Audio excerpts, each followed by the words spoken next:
Assalamu alaikum students. Today we will discuss about ceiling fans. Last time हमने जैसे कि जो जो हमारे पास इम्पोर्टेंट टॉपिक्स है, जैसे इलेक्ट्रिकल गीज़र हो गया, हमारा रूम हीटर हो गए हमारे, ठीक है। इलेक्ट्रिक केटल के बारे में थोड़ा सा मैंने आपको डिफाइन किया था. We will study that in also depth.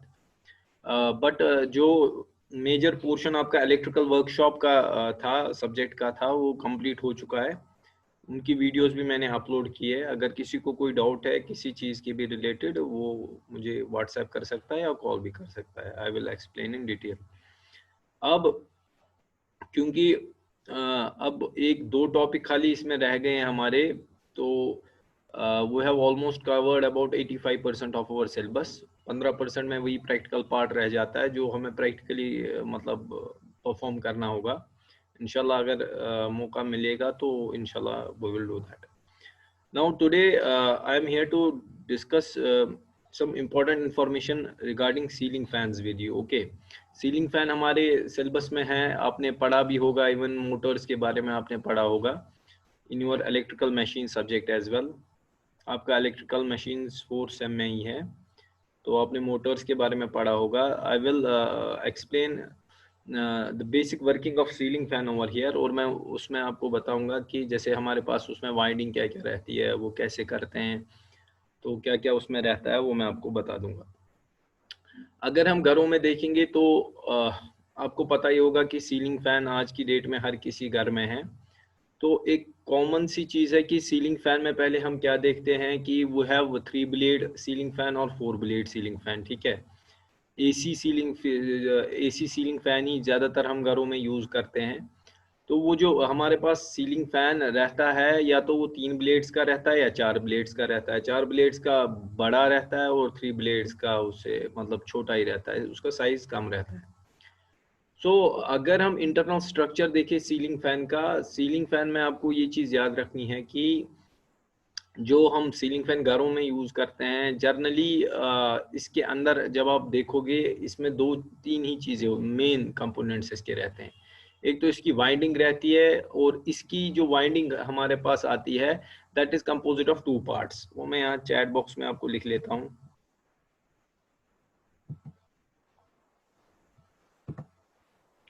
जो वाइंडिंग हमारे पास इसमें रहती है वो 2 पार्ट्स में आती है. One is starting winding and another one is running winding. 2 parts में रहती है. ये क्यों रहती है उसका भी मैं आपको डिटेल्ड एक्सप्लेनेशन दे दूंगा. हम 2 पार्ट्स में वाइंडिंग क्यों रखते हैं. जनरली अगर देखा जाए तो बाहर से जो वाइंडिंग हमारे पास रहती है वो रनिंग वाइंडिंग रहती है, और अंदर कोर की तरफ से जो रहती है वो हमारी स्टार्टिंग वाइंडिंग रहती है. तो एक तो वाइंडिंग का पार्ट हमारे पास है, एक ब्लेड्स का पार्ट है, क्योंकि हर किसी मोटर, और एक कैपेसिटर रहता है. हर किसी मोटर का काम क्या रहता है, अगर आपने देखा होगा जो इलेक्ट्रिक मोटर हमारे पास रहता है that is a single phase induction motor जो हम जनरली यूज करते हैं. हर किसी मोटर में 2 पार्ट्स हमारे पास जनरली रहते हैं, एक तो स्टेटर रहता है और एक रोटर रहता है. In case of our ceiling fan जो हमारे पास जो स्टेटर रहता है, स्टेटर पे ही कॉइल रहती है, और जो रोटर है, रोटर जो हमारा फैन रहता है उसके बेस में फिट होता है, ठीक है. वो बेस पे फिटेड रहता है, और उसी वजह से जो टॉर्क उसको मिलता है वो रोटर घूमता है, और उस घूमने के एक्शन की वजह से क्या होता है, जो हमारे ब्लेड्स है वो बाहर की तरफ घूमते हैं. अब क्वेश्चन ये यहाँ पे जो मोस्ट इंपॉर्टेंट क्वेश्चन कुछ मैं आपको बताता हूँ जो सीलिंग फैन के रिलेटेड आते हैं. पहला क्वेश्चन यही आता है कि जो हमारा सीलिंग फैन है वो क्लॉकवाइज घूमता है कि एंटी क्लॉकवाइज घूमता है, ठीक है. या एंटी क्लॉकवाइज के बदले हम काउंटर क्लॉकवाइज भी बोल सकते हैं. तो मैं कुछ आपके साथ एक दो स्लाइड शेयर कर लूँगा, तो उसमें आपको पूरा ये एक्चुअली क्लियर हो जाएगा कि हम कौन सी चीज़ क्यों करते हैं. Afterwards we will look at the connections and we will also deal with the windings, ठीक है. तो let me share my screen with you.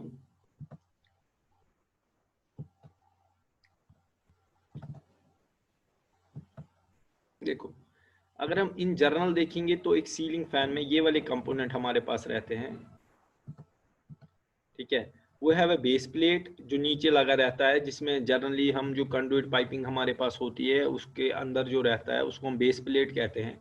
वो हैव अ डाउन रॉड, एक रॉड जैसी रहती है जो घरों में आपने देखा होगा, ये चीज़ें हर किसी घर में है तो ये आपने देखा ही देखा होगा, बट मे बी नाम का आपको पता नहीं होगा कि किस नाम से, किस टर्मिनोलॉजी से इसको क्या क्या कहते हैं। देन वो हैव अ डाउन रॉड, ठीक है। उसके बाद एक हाउसिंग कवर रहता है जो टॉप पे रहता है, एक मोटर रहता है जो इस सीलिंग फैन के जो बॉडी है वो उसमें मोटर रहता है अंदर से। देन वो है ब्लेड्स, ओके। देन वो है पुल स्विच। पुल स्विच ज्यादातर यूज नहीं होता है, ये पुल स्विच उन केसेस में यूज होता है जिसमें हम डिमर का यूज नहीं करते हैं। हम क्या करते हैं कि नीचे से ही उसको, जैसे रोप लगी हुई होती है, हम उसको पुल करते हैं और हमारा ये जो फैन है वो चल पड़ता है, ठीक है। These are the major components and we have blades at well. तो यहाँ पे मैं एक इम्पॉर्टेंट इन्फॉर्मेशन आपके साथ शेयर करना चाहता हूँ, वो ये है कि जैसे हमारे पास ये ब्लेड्स है, ठीक है। जनरली कभी कभार क्या होता है, हम कभी फैन खराब होता है या कुछ हो जाता है फैन में, हम क्या करते हैं, हम मतलब अपना स्टूल लेके उस पे चढ़ जाते हैं, हम देख लेते हैं, हम ब्लेड्स को अपने हाथ से ट्विस्ट करते हैं। Never ever try to twist the blades, because जो ब्लेड्स है वो मैन्युफैक्चर जब होते हैं उनको ना एक पर्टिकुलर एंगल दिया जाता है, सो दैट वो उस एंगल पे क्या है, वो उसी एंगल पे एक हिसाब से हम कह सकते हैं वो हवा को काटता है, और उस काटने की वजह से वो कूलिंग इफेक्ट दे देता है, ठीक है। एयर को वो काटता है और उस वजह से हमें कूलिंग इफेक्ट मिलता है। अगर आपने क्या किया कि आपने वो ब्लेड्स जो है, ठीक है, आपने उन ब्लेड्स को क्या किया, अपने हिसाब से उनका एंगल चेंज कर दिया या आपने ऊपर नीचे कर दिया, what will happen, you will not gate मतलब हम कह सकते हैं वो फैन कूलिंग इफेक्ट नहीं देगा, डिस्पाइट द फैक्ट कि फैन रन करेगा, बट जो कूलिंग इफेक्ट आपको चाहिए वो कूलिंग इफेक्ट आपको नहीं मिलेगा। This is the most important point जो आपको इस चीज में याद रखना है, ठीक है। नेवर एवर ट्राई टू, मतलब वो कहेंगे कि आप जो उसकी डायरेक्शन होगी, जैसे वो वहां से मैन्युफैक्चर्ड हुआ होगा, उसकी ना उसको बिल्कुल चेंज नहीं करना है, वैसे ही ब्लेड्स आपको इंस्टॉल करने हैं विदाउट उनके साथ मतलब कुछ भी आपको मिस हैंडलिंग नहीं करनी है, ठीक है। नाउ जब हम सीलिंग फैन यूज करते हैं तो उसमें दो चीजें, मतलब क्योंकि इलेक्ट्रिकल वर्कशॉप एक ऐसा सब्जेक्ट है, you have to think about practical things, जो प्रैक्टिकली हम करते हैं और जो प्रैक्टिकल में होता है। I will not get deep into the wiring part, or I will not tell you about how motors work, what are the basic functions of a motor. This is all included in your electrical machines part, और आपको उसमें पूरी awareness मिली होगी, teachers ने आपको बता दिया होगा कि क्या है और कैसे चलता है। अगर आपको पता नहीं है, you can do one thing, you can write in the chat box और you can unmute yourself and ask questions, ठीक है। मैं आपको जितना मेरी नॉलेज है मैं उसके हिसाब से आपको बता पाऊंगा, ठीक है। बाकी आई होप कि आपने सिंगल फेज इंडक्शन मोटर के बारे में पढ़ा होगा। क्या आपने पढ़ा है single phase induction motor? Can anyone answer please? Single phase induction motor? Yes sir, पढ़ा है। चलो ठीक है, okay then I will do one thing, I will not get into the details, I will tell you broadly about this ceiling fan, okay। now अगर हम ceiling fan के बारे में ये देखेंगे, जो दूसरी इंपॉर्टेंट इंफॉर्मेशन मैं आपको दिखाने वाला हूँ वो ये चीज है कि ये चीज मे भी आपने पढ़ा होगा, नहीं पढ़ा होगा, कि अगर इन नॉर्मल केसेस जो घरों में हम सीलिंग फैन यूज करते हैं वो एंटी क्लॉकवाइज घूमता है, मींस काउंटर क्लॉकवाइज भी बोल सकते हैं, ठीक है। वो काउंटर क्लॉकवाइज घूमता है। तो काउंटर क्लॉकवाइज जब वो घूमता है उससे क्या होता है, जो आप अभी स्क्रीन पे देख रहे होंगे, मैंने एक स्लाइड शेयर की है। इन वार्मर मंथ्स वो use a counter clockwise rotation to help circulate the cool air down and around the room, ठीक है। अगर हम गर्मियों में क्योंकि ज्यादातर जो नॉर्मल फैन हम यूज करते हैं it is made for summers, तो हम क्या करते हैं इसमें क्या ये जो फैन है इसको काउंटर क्लॉकवाइज घुमाते हैं सो दैट कि हमें कूलिंग इफेक्ट मिले। क्योंकि आप इसमें स्लाइड में भी देख रहे होंगे कि काउंटर क्लॉकवाइज जब ये घूमता है व्हाट हैपेंस, जो वार्म कूल एयर होता है वो डाउन की तरफ आ जाता है और जो वार्म एयर है वो टॉप की तरफ फ्लो हो जाता है, तो उससे हमें कूलिंग इफेक्ट मिल जाता है। But in case of winter it is a good thing for us to learn this thing, because हम ज्यादातर फैन जो है वो समर्स में यूज करते हैं, but we can use the ceiling fans in winter as well. Because अगर हम विंटर में यूज करेंगे और इस फैन को क्लॉकवाइज डायरेक्शन में घुमाएंगे, व्हाट विल हैपन, जो वार्म एयर है वो डाउन आ जाएगा और वो पूरे रूम की तरफ फैलेगा। ये लिख भी रहा है वहां पे, आप अगर देख पा रहे हो। In cooler months, use a clockwise rotation to help recirculate the warm air down and around the room. ठीक है, तो दोनों चीजें हैं आपके पास। आपको खाली ये याद रखना है कि in summers what you have to do, you have to you have to connect the ceiling fan in such a way that it should work in counterclockwise direction.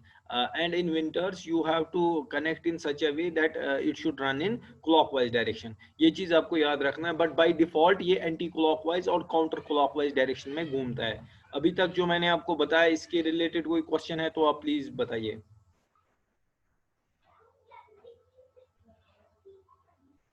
देखो, ये दो मेजर इंपॉर्टेंट पॉइंट है जो मैंने आपको बताए। एक तो समर में काउंटर क्लॉकवाइज आप रखिए, विंटर में आप क्लॉकवाइज रखिए। ठीक है। दूसरी इंपॉर्टेंट इंफॉर्मेशन जो मैंने आपको बताई वो ये थी कि जब हम सीलिंग फैन का यूज करेंगे तो इसमें क्या क्या चीजें हमारे पास रहती है, ये कितने ब्लेड्स का रहता है, वो मैंने आपको बता दी। अब जो हमारे पास वाइंडिंग होती है इसकी, ठीक है, क्योंकि मैंने आपको बताया इसमें कुछ ही कंपोनेंट रहते हैं। एक तो हमारा वाइंडिंग कंपोनेंट इसका रहता है, और इसमें हमारे पास एक कैपेसिटर रहता है, ठीक है, और हमारे पास ये ब्लेड्स रहते हैं। बाकी जो